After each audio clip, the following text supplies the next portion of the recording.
नमस्कार दोस्तों, मैं दिलीप कुमार।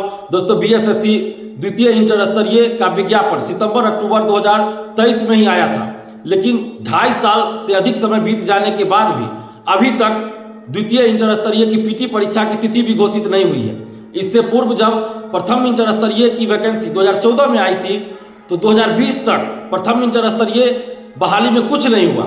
2020 जनवरी से जब हम लोग आंदोलन शुरू किए तब जाकर प्रथम इंटर स्तरीय बहाली की प्रक्रिया तेज हुई और 2022 जून में वो बहाली पूरी हुई। यानी कि प्रथम इंटर स्तरीय में आप देखिए तो 6 साल में कुछ नहीं हुआ, लेकिन जब हम लोग आंदोलन शुरू किए तब जाके 2 साल में वो बहाली पूरी हुई और इस प्रकार 8 साल उस बहाली को पूरा करने में बीएसएससी ने लगाया।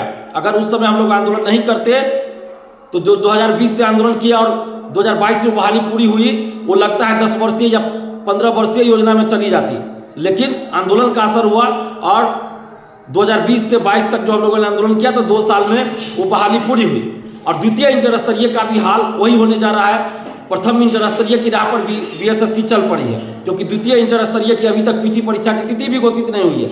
और दूसरी तरफ बीएसएससी सीजीएल 4 की भी पीटी परीक्षा की तिथि घोषित नहीं हुई है। यह लाखों अभ्यर्थियों के साथ घोर अन्याय है। और इसके अलावे बीएसएससी में संविदा वाला एक मामला जोड़ दिया गया है। संविदा वाले को 25 अंक दिया जाएगा, एक्स्ट्रा 25 अंक, बोनस कह लीजिए, जो भी कह लीजिए, वेटेज कह लीजिए, यानी अतिरिक्त 25 अंक, वेटेज 25 अंक का दिया जाएगा। तो ये अपने आप में लाखों ईमानदार मेधावी स्टूडेंट के साथ घोर अन्याय है। ये संविदा वाला जो मामला आया है, 25 अंक संविदा वाले को 25 अंक का जो दिया जाएगा, अतिरिक्त अंक 25 अंक का दिया जाएगा या वेटेज 25 अंक का दिया जाएगा, यह बीएसएससी में भ्रष्टाचार का नया रास्ता है। बीएसएससी की बहालियों में भ्रष्टाचार, धांधली सेटिंग का एक नया तरीका ढूंढा गया है। ये लाखों अभ्यर्थियों के साथ घोर अन्याय है। जब आप बीपीएससी सिविल सेवा में, बीपीएससी शिक्षक भर्ती में वेटेज नहीं दे रहे हैं तो फिर बीएसएससी में क्यों दीजिएगा? क्या यूपीएससी में वेटेज दिया जाता है? क्या बीपीएससी में दिया जाता है? नहीं। तो फिर क्यों बीएसएससी में क्यों? मेरा सवाल है बीएसएससी से, सामान्य प्रशासन विभाग से और सरकार से भी, कि जब बीपीएससी से कोई अधिकारी बनते हैं, मान लेते हैं आरडीओ बने, कोई सीओ बने, वो अगली बार फिर परीक्षा देते हैं एसडीएम बनने के लिए या डीएसपी बनने के लिए, तो क्या जो पहले से सीओ हैं या आरडीओ हैं या कोई और पद पर है तो उनको एक्स्ट्रा अंक दिया जाता है? अनुभव के आधार पर नहीं दिया जाता। यूपीएससी में लोग परीक्षा देते हैं, कोई इनकम टैक्स ऑफिसर बनते हैं, कोई किसी और पद पे जाते हैं, आईएएस बनने के लिए परीक्षा देते रहते हैं, तो क्या उन लोगों को वेटेज दिया जाता है? 1 अंक का भी वेटेज नहीं दिया जाता है। फिर बीएसएससी में वेटेज क्यों दिया जाएगा? तो ये धांधली सेटिंग का नया रास्ता है। पहले कॉन्ट्रैक्ट पे बहाल करो, अपने लोगों को बहाल कर लो या पैसा लेके बहाल कर लो, और उसके बाद नई वैकेंसी में उसको 25 अंक का वेटेज देकर, 25 अंक अतिरिक्त देकर उसको बहाली में ले आओ, अच्छे पद पे ले आओ। 25 अंक या 1 अंक भी वेटेज देने का कोई सवाल ही नहीं उठता है। ये नई भर्ती जब होती है, नई बहाली होती है, तो उसमें सभी लोग एक समान रूप से फाइट करेंगे। एक्स्ट्रा अंक या वेटेज देने का कोई मतलब नहीं है। ये बीएसएससी में भ्रष्टाचार, लूट खसोट, धांधली सेटिंग का नया द्वार खोला गया है, नया रास्ता तलाशा गया है। ये बिल्कुल गलत है। ये बिहार सरकार के कुछ अधिकारियों ने अपने निजी स्वार्थ के लिए, निजी फायदे के लिए, अपने सगे संबंधियों को, अपने रिश्तेदारों को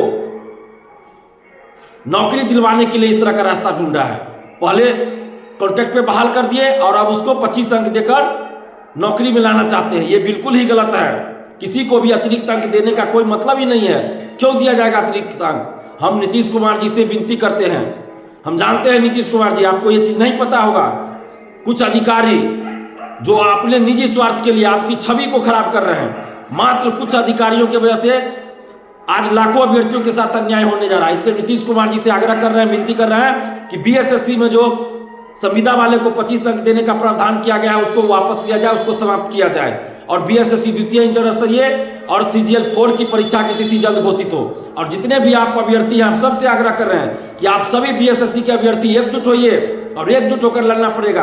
और हम बीएसएससी से कहना चाहते हैं कि जल्द से जल्द आप संविदा वाले, जो आपका संविदा वाला निर्णय है, संविदा वाले को 25 अंक देने का जो आपने नोटिस जारी किया उसको वापस लीजिए। उसको समाप्त कीजिए, जल्द वापस लीजिए और बीएसएससी द्वितीय इंटर स्तरीय और सीजीएल 4 की परीक्षा की तिथि घोषित कीजिए।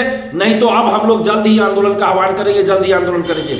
और आप जितने भी बीएसएससी अभ्यर्थी, आप सबसे आग्रह कर रहे हैं कि आप सभी आप एकजुट होइए। जिस तरह बीएसएससी प्रथम इंटर स्तरीय को हम लोग आंदोलन कर करके पूरा करवाए थे, अब द्वितीय इंटर स्तरीय और सीजीएल 4 को पूरा करवाएंगे। इससे पहले सीजीएल 3 का भी पेपर लीक हुआ था, आप लोग को याद होगा, हमने उजागर किया था। टीआरई 3 का, बीपीएससी टीआरई 3 का पेपर लीक हमने उजागर किया, परीक्षा रद्द हुई थी। 67वीं बीपीएससी पेपर लीक हमने उजागर किया, वो भी परीक्षा रद्द हुई थी। सिपाही भर्ती पेपर लीक को हमने उजागर किया, परीक्षा रद्द हुई। और इन सब में कई शिक्षा माफिया, परीक्षा माफिया जेल जा चुके हैं। तो आप सबसे आग्रह करेंगे कि आप सभी एकजुट रहिए और बीएसएससी के लिए अब हम लड़ाई शुरू कर चुके हैं। आप सभी एकजुट होकर हमारा साथ दीजिए। टेलीग्राम ग्रुप हमने बनाया है, उस टेलीग्राम ग्रुप को भी ज्वाइन कीजिए। BSSC second inter level and CGL 4 group का नाम है, आप उस ग्रुप को ज्वाइन कीजिए। और आप सबसे आग्रह करेंगे कि जितने भी बीएसएससी अभ्यर्थी, आप सभी एकजुट होइए। और सरकार से और खासकर नीतीश कुमार जी से विनती करते हैं कि बीएसएससी अभ्यर्थियों के साथ न्याय कीजिए, इनके साथ न्याय कीजिए और संविदा को जो एक्स्ट्रा अंक देने की बात है उसको वापस करवाइए और परीक्षा की तिथि जल्द घोषित करवाइए। नहीं तो फिर हम लोग आंदोलन के लिए मजबूर हो जाएंगे।